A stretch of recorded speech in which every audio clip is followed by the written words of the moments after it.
कैसे हैं आप लोग। आशा करता हूं कि आप लोग ठीक होंगे। आज एक और नई कहानी मैं लेकर आपके सामने हाजिर हूं। वो कहानी है झोपड़ी से राजभवन तक। कैसे एक दलित आदमी कैसे पहुंचा, कितनी परेशानियों से, कितनी दिक्कतों से वो पहुंचा, इस सब के बारे में आज हम इस कहानी में जानेंगे। उससे पहले थोड़ा सा हम हिस्ट्री और थोड़ी सी कुछ चीज़ें ऐसी हैं जिसको जानेंगे। उसके बाद हम इस कहानी में क्या हुआ, कैसे वो झोपड़ी से राजभवन पहुँचे, इस सब के बारे में जानेंगे। तो देखिए, ये जो कहानी है ये डॉक्टर माता प्रसाद की है। और ये कहानी जो है अरुणाचल के राज्यपाल की है, जो अरुणाचल के राज्यपाल भी रह चुके हैं, उनकी ये कहानी है। तो देखिए, हम वर्तमान हिंदी में दलित साहित्य का जो आविर्भाव रहा है लगभग 1980 के आसपास माना गया है। इस समय दलित लेखन पर सारिका 1975 के दो तथा संचेतना 1980 का एक विशेषांक प्रकाश में आया। आगे चलकर हिंदी दलित लेखन का केंद्र पर सम्मेलन हुआ। कविता, कहानी, नाटक, आलोचना के क्षेत्र में सक्रिय या लेखन आत्मकथाओं के सामने आते हैं। आधे ही आधुनिक प्रभावी ढंग से अपनी स्थिति को उजागर कर सका। माता प्रसाद के झोपड़ी से राजभवन ने भी साहित्य समाज का ध्यान बहुत ज़्यादा आकृष्ट किया। श्री माता प्रसाद सन 2002 में आत्मकथा के क्षेत्र में पदार्पण किया, यानी आए। यह आत्मकथा 4 खंडों में दलित जीवन के दर्द, राजनीति के अखाड़े में, राजभवन में पुनः अपनों के बीच नामक शीर्षक से विभाजित की गई है, अलग की गई है। तो प्रारंभ में जमींदारी के अभिशाप का वह दृश्य प्रस्तुत करते हुए अपनी चमार जाति के इतिहास व उनकी उत्पत्ति संबंधी किंवदंतियों पर प्रकाश, यानी किंवदंती मतलब उनकी कहानियों पर प्रकाश डालते हुए सतत शोषण का उल्लेख करते हैं। इस आत्मकथा का प्रारंभ लेखक की जीवनी से नहीं, उनके ज्ञान, विचार व सूचनाओं से होता है। उनकी यह जाति अपने उत्पीड़न से विवश होकर किस तरह अनेक धर्मों में आश्रय ढूंढती रही, इसका भी वे उल्लेख करते हैं। वस्तुतः लेखक गंभीर अध्येता रहे।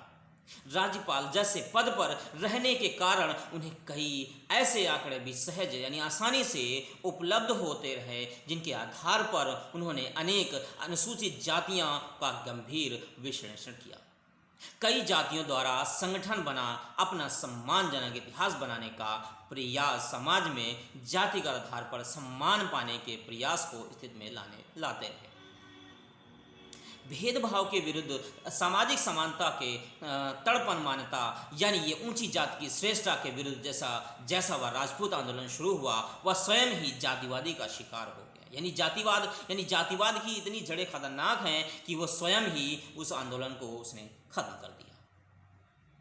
उच्च जाति यानी जिससे अधिकांश आत्म कथाकारों ने अपने अनुभवों के आधार पर रेखांकित करते हुए दलित आंदोलन को अतिरिक्त जातिवाद, उच्च जाति के श्रेष्ठवाद से सचेत व मुक्त रहने का बार बार संकेत अपने जीवन को प्रस्तुत करते हैं। देखिए, अब यहाँ पे अशिक्षा, अंधविश्वास, यानी यहाँ से कहानी थोड़ी सी शुरू होती जिंदगी की।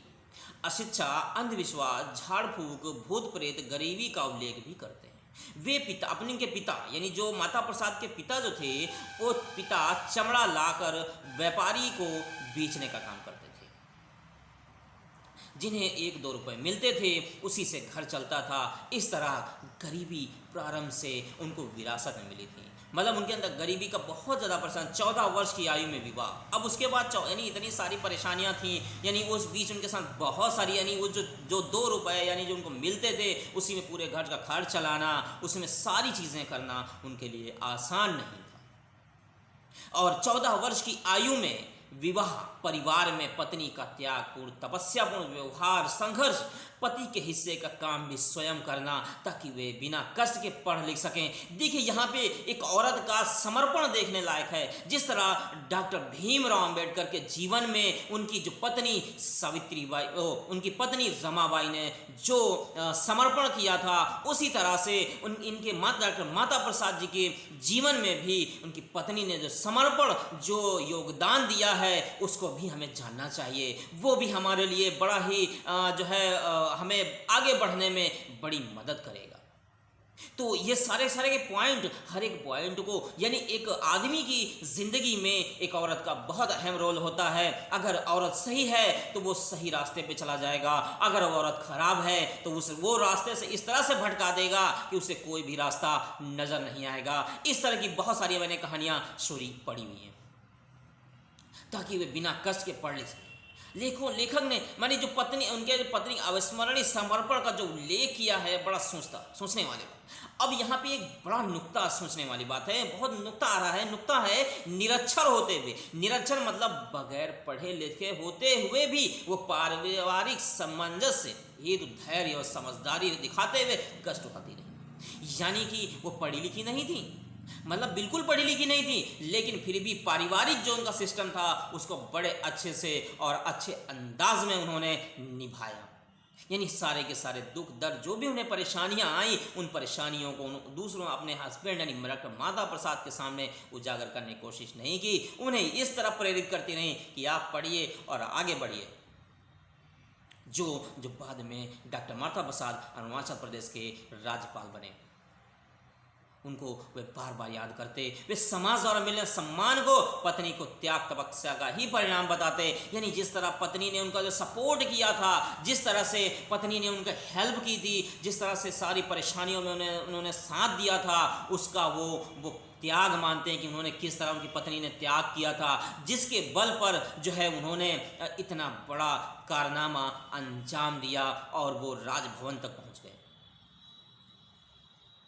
लोग मतलब सूचनाओं के रूप में अपने पुत्रियों, अपने परिवार का मतलब, यानी यहाँ अब यानी जो सोचने, दरअसल सर छोटे छोटे हिस्सों को प्रस्तुत, यानी कि लगभग अब हम आगे और इनकी कहानी में और आगे बढ़ रहे हैं। लगभग 1934 के आसपास शिक्षा प्रारंभ करते हुए, प्रारंभ यानी माध्यमिक शिक्षा संघर्ष रहना कि जुझारू यानी माता प्रसाद की जो थे जुझारू प्रवृत्ति और दृढ़ इच्छा शक्ति को दर्शाता है। नॉर्मल स्कूल में एक बार गांजा तोड़कर ले जाने, रेल में बिना टिकट यात्रा करने, नेहरू जी के दर्शन का भी वर्णन करते हैं।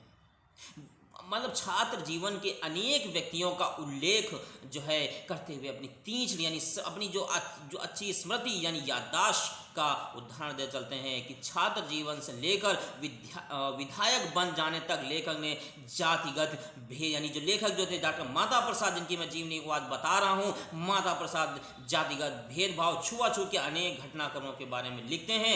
एक अध्यापक द्वारा ब्राह्मण के बच्चे को मारने के फलस्वरूप स्वयं मार खाना, पानी पिलाने में छुआछूत, हिंदू नाई द्वारा सवर्णों को प्रसन्न रखने हेतु दलितों के बाल न काटना, ये सारी परेशानियां उनके साथ हुई। जिस डॉक्टर भीमराव अंबेडकर जी के साथ उनके बाल नाई ने बाल नहीं काटे थे और उनके पानी पीने तक का नहीं मिलता था, उसी तरह से यहाँ भी डॉक्टर माता प्रसाद जी के साथ भी वही सारी चीज़ें पेश आई थी। यानी कि हम यहाँ देखें कि एक इस तरह, यानी भारत में इस तरह की भी चीज़ें हैं। किस तरह से ये सारी चीज़ें झेलते हुए, ये सारी चीज़ें परेशानियाँ मतलब अपने आप में सब करते हुए अपने आप को उन्होंने आगे बढ़ाया। और हिंदू भाई यानी नारी अब दलितों के धर्म कथा में अलग बैठना, यानी धर्म कथा जब होती थी तो अलग बैठाया जाता था। हलवाई है दुदकार कर बुलाना, यानी हलवाई जो सामान बेचता है उसके लिए धर्म को कोई मूल्य नहीं होना, क्योंकि वो सामान जो बनाता है वो सबको बेचता है। अगर वो भी इस तरह का काम करेगा तो शायद ही इस तरह का काम नहीं कर पाएगा। और उसने भी दुदकार कर बुलाया। दलितों ने बनाएंगे गुड़ से नहीं किंतु गुड़ से बने व्यंजनों से परहेज करना, यानी दलित गुड़ बनाते थे उससे परहेज नहीं था, जो गुड़ से बने व्यंजनों से जो कहता था दलित को हॉस्टल में सवर्ण छात्रों के साथ ना रहने देना, यानी जो ऊंची जात के लोग थे उनके साथ हॉस्टल में ना रहना देना। कितनी परेशानियां झेली, लेकिन फिर भी उन्होंने क्यों वो आगे बढ़े, आज वो क्यों इनका नाम होता है। अरुणाचल प्रदेश के वो राज्यपाल कैसे बने, यानी वो झोपड़ी से, और झोपड़ी से जो है वो राजभवन कैसे पहुंचे। सिर्फ और सिर्फ एकमात्र साधन था, वो था शिक्षा, और कोई साधन नहीं था जिसके माध्यम से वो वहां पर पहुंचे। यानी खेत में ब्राह्मण द्वारा पढ़ाने जा रहे अध्यापकों को अकारण गाली देना, और यही नहीं, राजनीतिक जीवन विधायक बनने के बाद पार्टी नेताओं के घर खाने पीने में भेदभाव करना, यानी इतनी भी सारी परेशानियां उनके साथ हुई। और यह दिखाया गया शिक्षण जगत और राजनीतिक क्षेत्र में जिन आदर्शों की बात की जाती है, व्यवहार में उनके विपरीत आचरण के उदाहरण आम बात है। बनारस और जौनपुर के एक मेंस का उदाहरण प्रस्तुत करते हुए, खाने के समय 4 दलित छात्र एक तरफ बैठकर खाते हैं, और जो है दूसरी तरफ पांत के भंडारी सबके थाल लगाकर परसता है। खाने के बाद दूसरी जाति के छात्र अपनी थाली वहीं छोड़ देते हैं, किंतु अछूत छात्रों के अपने बर्तन स्वयं साफ करने पड़ते हैं। यानी देखिए कितनी बड़ी परेशानियां थी, लेकिन उन्होंने किसी तरह का जो है अपने आप को अग्रेसिव नहीं बनाया, अपने आप को धैर्य के साथ लगाए रखा कि हमें शिक्षा ग्रहण करनी है, और शिक्षा ग्रहण करके अपने समाज को आगे लेके जाना है। समाज को आगे ले जाने के लिए हमें क्या करना होगा, हमें शिक्षा ग्रहण करनी होगी। शिक्षा एक वैसा माध्यम है जिससे अपने समाज को सही कर सकते हैं। समाज कोई भी हो, अगर शिक्षा ग्रहण नहीं करेगा वो समाज पिछड़ जाएगा। किंतु अछूत स्वयं बर्तन साफ करने पड़ते थे। हम हमारे वहाँ जाने के कुछ वर्षों बाद प्रेमचंद साहित्यकार उक्त नॉर्मल स्कूल के हेडमास्टर रह चुके थे, किंतु उन्होंने भी इस अवस्था को खत्म करने का कोई भी कदम नहीं उठाया। दलितों के अस्पृश्यता की लंबी परंपरा को अपने नियमित पूर्व जन्म से पाप ग्रहण कर लिया था, और इसी मानसिकता के साथ वे लंबे समय तक इस अमानवीय परंपरा को ढोते रहे। यानी दलित घर में पैदा होना, ये दिमाग में बैठा दिया गया था कि आपके पुनर्जन्म के, यानी पिछले जन्म के कुछ ऐसे गलत कर्म है जिसके कारण आप दलित घर में पैदा हुए, अछूत के घर में पैदा हुए। ऐसा कुछ भी नहीं है, लेकिन इस तरह की मानसिकता लोगों की बनाई गई, जिससे आज भी इस तरह की मानसिकता लोगों के अंदर बनी हुई है। आज भी लोग अपनी मानसिकता को बदलना नहीं चाहते हैं। अगर इस मानसिकता को हमें बदलना है तो हमें क्या करना पड़ेगा, हमें अपने आप को बदलना पड़ेगा। हमने यह मान लिया कि हमारी जात के, यानी आगे की कहानी में और आगे इंटरेस्टिंग होगा, जैसे जैसे हम आगे बढ़ेंगे वैसे और इंटरेस्ट बढ़ता जाएगा। हमने यह मान लिया कि हमारी जात के पूर्व जन्म से कोई पाप किया था, इसलिए हम अछूत हैं। इसलिए पानी न छूने देने पर हमारे मन में कोई रोष न पैदा होता था। यानी इतनी बड़ी परेशानी होने के बाद भी देखिए किस तरह का रोष नहीं पैदा होता, किस तरह का हम गुस्सा नहीं आता था। क्यों? क्योंकि हमारे दिमाग में एक चीज़ बैठा दी गई थी। वो चीज़ थी कि हमारे पिछले जन्म के कर्म हैं जिनको हम भुगत रहे हैं। ये चीज़ बैठा दी गई थी। साथ ही वे सामाजिक विसंगति की ओर इशारा करते हैं। जहाँ छूतों के बिना कुछ काम आसानी से हो जाता है वहाँ भेदभाव, लेकिन जहाँ बिना उनके छुए काम नहीं हो सकता वहाँ भेदभाव नहीं किया जा सकता है। यानी मीठा मीठा गप, कड़वा कड़वा थू, वो वाला हाल हो गया। चमार औरतों, सवर्ण घरों की औरतों के बच्चा होने पर शिशु की नाल काटती थीं और 10-12 दिन बच्चे के साथ रहती थीं। जच्चा के दूध ना उतरने बच्चों को दूध भी पिलाती थीं। कितना बड़ा काम करती थीं। देखिए ये सारी चीज़ें आपको जानना चाहिए, तभी आप अपने इतिहास को आप जान पाएंगे, अपने महापुरुषों को जान पाएंगे। और इस तरह राजनीतिक व समाज जीवन में प्रतिष्ठित पद तक पहुँचने वाला लेखक जातिवाद, दलित और आंतरिक जातिवाद कड़ स्मृतियों से भरा है। स्वाध्याय अनेक विद्यालय में अध्यापन करते हुए समाज सुधार की ओर प्रवृत्त हुए। आगे चलकर वो लोकगीतों की रचना कर उनके माध्यम से समाज सुधार और जागृति के प्रयास किए। और यही नहीं, वे अंधविश्वासों कुरीतियों के विरुद्ध भी खड़े रहते। इस तरह सामाजिक समस्याओं जूते हुए दलितों की समस्याओं की ओर मुड़कर अनेक दलित उद्धार संबंधी संस्थाओं से जुड़ गए चले गए। इसी क्रम में आगे चलकर उन्होंने राजनीति से जुड़ा। समाज सुधार और राजनीति द्वारा उन्होंने सामाजिक उत्पीड़न बंद कराने के साथ सतत प्रयास किए, यानी बहुत प्रयास किए। इस तरह दलितों में आत्मविश्वास और स्वाभिमान पैदा हुआ।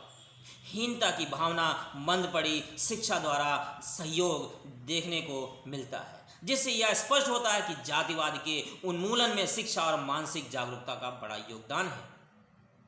बचपन की एक स्मृति, यानी बचपन की एक याददाश्त में पशु का मांस, गोबरहा अन्न की रोटी खाने की मजबूरी के द्वारा गरीबी का जिक्र किया। यही नहीं, वे कक्षा 3 में ही साथियों किताबों को जिल्द बना देते थे, जिससे उन्हें 2 आने मिल जाते थे। कितनी बड़ी परेशानियां उन्होंने बचपन में झेली, फिर भी उन्होंने हिम्मत नहीं हारी। ये बड़ा पॉइंट बात है। इस प्रकार बचपन में आत्मनिर्भरता का गुण उन्होंने सीख लिया था। यानी गरीबी के कारण चूहे के बिलों से गेहूं की बालियां निकालकर उन्हें प्राप्त अन्न से, सनई के फूल से, करभुआ नामक घास की फुनगी को उबालकर भी पेट भरने का प्रयास करना पड़ता था। देखिए कितनी कितनी परेशानियां, यानी जो आज जो है चूहे जो काट कर बिल में बालियों को अंदर घुसेड़ ले जाते हैं, उन बालियों को निकाल कर उनसे वो अन्न निकालते थे। और करभुआ एक होता है, उस चीज़ से जो है वो अनाज खाते थे, नहीं भात निकालते थे, ये सारी चीज़ें वो खाते थे। मेरे बचपन मेरे कंधों पर लेकर मुर्दहिया तक मैं भूख से संघर्ष दलितों की विषम दृश्य विचित्र है। यानी छात्र जीवन में कांग्रेस की अंग्रेजी सरकार के सभाएं, गांधी जी के करो या मरो आंदोलन आदि के उल्लेख पश्चात 1943 में कांग्रेस के सदस्य बने, किंतु घर वालों की यह बात नहीं बताई। सन 1954 में रऊफ जाफरी साहब के कहने पर वह अध्यापक की नौकरी छोड़कर हरिजन कल्याण विभाग द्वारा संचालित सोशल वर्कर के रूप में कार्य करने लगे। वहां से राजनीति में उनकी प्रवेश की भूमिका रही। ग्राम संपर्क, कुआं खुदवाने हैं, धन आवंटन और बस्ती में उनकी जनसंपर्क, संघन दलितों का उत्पीड़न होने पर वे अधिकारियों को कार्यवाही करने के को कहते। दरअसल राजनीतिक सामाजिक स्वदेश को पूरा करने का सशक्त हथियार है राजनीति, यानी इससे हम अपने को सुधार सकते हैं। भरपूर दलित हित में कार्य करने उत्सुक रहे। अपने राजनीतिक जीवन में घटनाओं का विवरण देते हुए या राजनीतिक उठक पटक गुटबाजी को भी रेखांकित किया है। विभिन्न नेताओं के मंत्री बनने त्याग पत्र विरोध समर्थक के विरोध से भरा था। आपातकाल के बाद की स्थिति में एक बार कांग्रेस ने इस्तीफा से दूसरे दल से भी जुड़ गए, किंतु कुछ समय बाद कांग्रेस में फिर पुनः लौट आए। दूसरे दल से यानी विभिन्न समितियों महत्वपूर्ण पदों पर रहे, दलित हित के कार्य करते रहे। विधानसभा में इस संबंध में नीति निर्माण बोलते रहे। मणिकला लाखमपुर दंगे में निष्पक्ष व्यवहार की प्रशंसा की। राजनीति में होने के कारण उन्होंने अपने व्यक्तिगत जीवन में हुए दलित उत्पीड़न की जगह से विभिन्न क्षेत्रों में भ्रमण करके परखे गए शोषण को रेखांकित किया।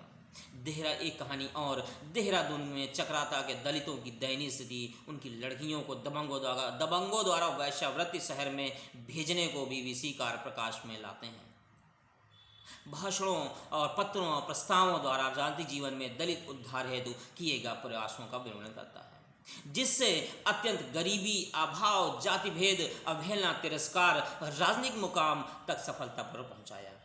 इस दृष्टि से प्रेरणास्पद यह है कि मंत्री बनने के बाद अपने सेवा काल में किए गए कार्यों को उन्होंने सामने रखते हुए यथासंभव जनहितकारी प्रयासों का विवरण किया है। भूमि सुधार से लेकर आपदा निरीक्षण और कर्ज माफी आदि अनेक प्रसंग इस रचना में स्थान पाते हैं। दलित महिला से बलात्कार की घटना और एक अन्य अनाथ दलित का इलाज, मृत्यु पाशा गोमती में प्रवाहित करना, बाबरी मस्जिद ढहाने के दुष्परिणाम, दंगे आदि प्रत्येक स्थिति में लखनऊ के यथासंभव सहयोग हो उपस्थित रहने को उनकी समाज सेवा हेतु सक्रियता दृष्टिकोण चल। उन्होंने अपने राजनीतिक सहयोगी श्री रऊफ जाफरी, पंडित शिववर्ण शर्मा, हाकिम मोहम्मद अयूब सिद्दीकी, श्री आगा जैदी, श्री प्यारे शंकर मेहरोत्रा आदि के सहयोग का भी उल्लेख करते हैं। यानी देखिए किस तरह से लोगों ने जो है सहयोग किया, यानी उनका बड़ा ही सहयोग किया। तीसरे भाग में हम देखेंगे राजभवन में शीर्षक की शुरुआत में हम अरुणाचल प्रदेश में राज्यपाल बनने से हुई। उन्होंने अरुणाचल प्रदेश के भूभाग, जनजाति, वृक्ष, पशु पक्षी, उद्योग धंधे, संस्कृति, नृत्य गान, वेशभूषा में यह जानकारी दी। अरुणाचल की लगभग 100 जनजातियाँ और 26 जनजातियों में और 26 जनजातियाँ ऐसी हैं जो यानी अलग अलग भाषाएं बोलती हैं। इनमें मोम्पा और खामाती अब अलग लिपियां हैं। ये जातियां आपस में तो अपनी भाषा में बात करती हैं, लेकिन दूसरी जनजाति से बात करने के लिए हिंदी का प्रयोग करते हैं। यहाँ लोगों की कॉमन लिपि रोमन है, हिंदी को रोमन में भी लिखते हैं और अब तो कक्षा 10 तक हिंदी दूसरी भाषा के रूप में यहाँ पढ़ाई जाती है। 5वें विश्व हिंदी सम्मेलन में सम्मिलित होते हुए प्रतिनिधिमंडल का नेतृत्व भी उन्होंने किया, हिंदी को बढ़ावा देने हेतु प्रोत्साहित किया। यानी कि देखिए यहाँ एक दलित को 5वें विश्व हिंदी सम्मेलन में सम्मिलित होने, प्रतिनिधि मंडल गया था उसका नेतृत्व उन्होंने किया। यानी किस तरह से कहाँ से वो कहाँ पहुँचे।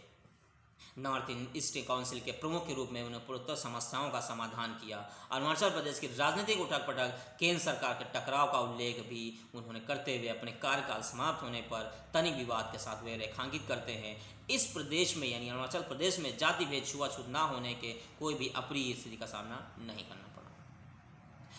जो अपनों के 20 सन 2010 में वो संशोधित संस्करण से जुड़ा 3 खंडों में 15 मई 1999 तक घटनाओं का जो विवरण मिलता है।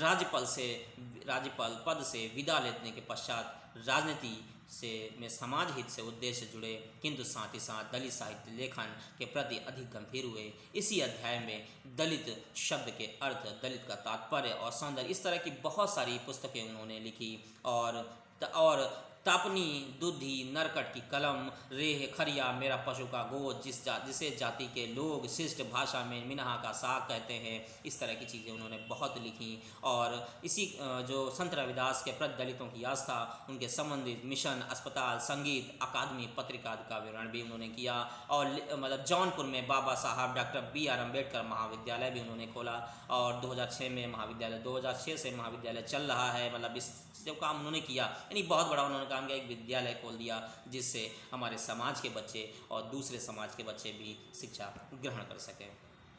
दलित हित के मद्देनज़र वे राहुल गांधी को पत्र लिखकर उनके द्वारा दलित बस्तियों में जाने, उनके घर भोजन करने की प्रशंसा करते हैं ताकि समाज में छुआछूत खत्म हो और दलितों को सम्मान मिल सके।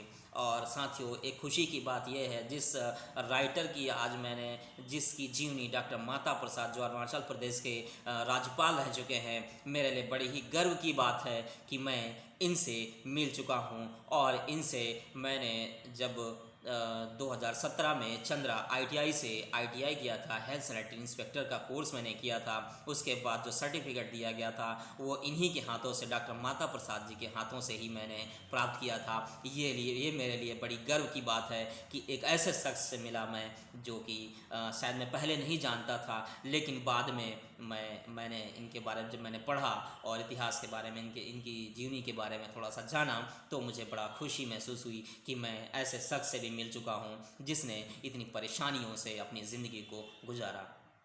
तो अगर आपको ये वीडियो अच्छी लगे, इस वीडियो को ज़्यादा शेयर करें। अगर हमारे चैनल पर नए हैं तो हमारे चैनल को सब्सक्राइब करें। और इस तरह की और भी जीवनी, यानी और भी लोगों की, जो हमारे इस तरह से बहुत सारे ऐसे महापुरुष हैं जो इतनी परेशानियों के बाद भी आज बड़े बड़े ओहदों पे फायज़ हैं या उस पर कार्यरत हैं, तो उनको जानेंगे। Thank you.